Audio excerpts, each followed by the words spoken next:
हातचलाखीने महिलांना धमकावून शोषण केल्याची खरातची कबुली, सूत्रांची माहिती. चमत्कार वशीकरण नाही तर फसवून महिलांना जाळ्यात ओढल्याचं केलं कबूल.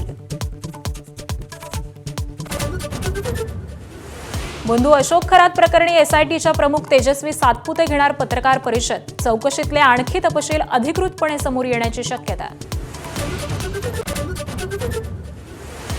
पार्थ पवार कृतघ्न असल्याची काँग्रेसची टीका. भाषण सुद्धा करता न येणाऱ्यानं काँग्रेसच्या डाऊनफॉलवरती बोलणं जरा जास्तच झालं असं प्रत्युत्तर. जमीन घोटाळ्यामुळे महाशक्तीसमोर सरेंडर झाल्याची ही टीका.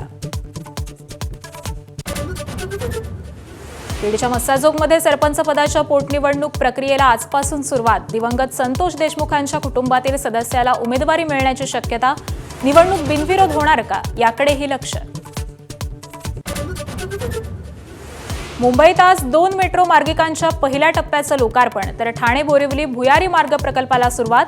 पॉर्ट टॅक्सी प्रकल्पाचेही आज भूमिपूजन. ठाण्यामध्ये माथे फिरून कळून 10 ते 12 गाड्यांची तोडफोड. नितीन सिग्नल ग्रीन रोडवरती गाड्या फोडल्या. वाहनांचं मोठं नुकसान. वाहन चालकांमध्ये भीतीचं वातावरण.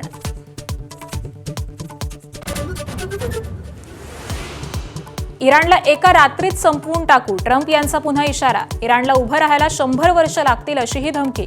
होर्मुझ खुलं करण्यासाठी आज रात्री 12 पर्यंतची मुदत.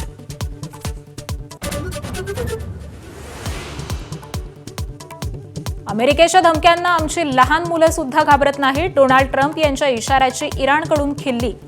आज रात्रीची प्रतीक्षा असल्याचं आव्हान. एअर इंडियाचे सीईओ कॅम्पबेल विल्सन यांचा राजीनामा. नुकसानीचा डोंगर वाढत असल्यानं राजीनामा दिला. अहमदाबाद दुर्घटनेची चौकशी अपूर्ण असतानाच पद सोडलं.